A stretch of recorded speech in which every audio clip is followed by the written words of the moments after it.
Verset 1 à 8. Troisième exploit, destruction des moissons des Philistins. Quelque temps après.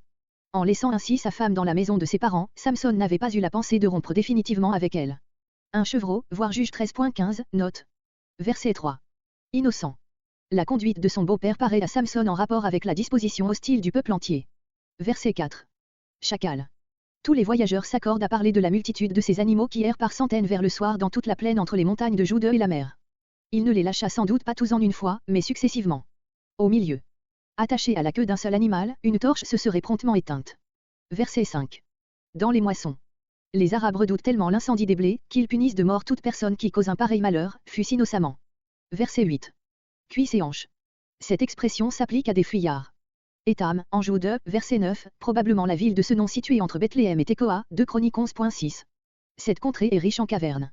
Verset 9. Verset 9 à 17. Quatrième exploit, Samson rompt ses liens et tue 1000 ennemis. Léchi.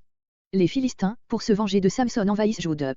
Le nom de Léchi, qui désigne le district envahi, signifie mâchoire, il est employé ici par anticipation, comparé Juge 7.25 et ailleurs. Verset 10. Les Judéens, au lieu de voir dans Samson un libérateur que Dieu leur envoie, consentent lâchement à le livrer à leurs ennemis. Il est remarquable que dans tout le livre des Juges, sauf dans le chapitre 1er, la tribu de Jude, pas plus que celle d'Éphraïm, ne joue un rôle très honorable. La narration est impartiale.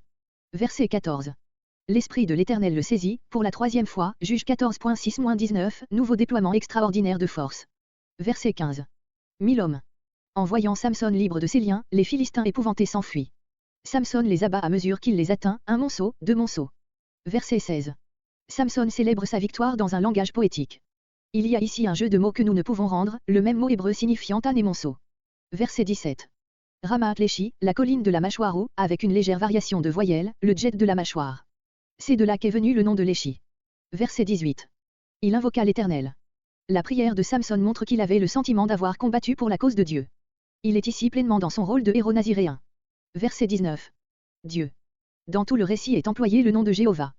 Le nom d'Élohim est-il employé ici en rapport avec l'action toute-puissante du Dieu de la nature dans cette délivrance. Le rocher creux.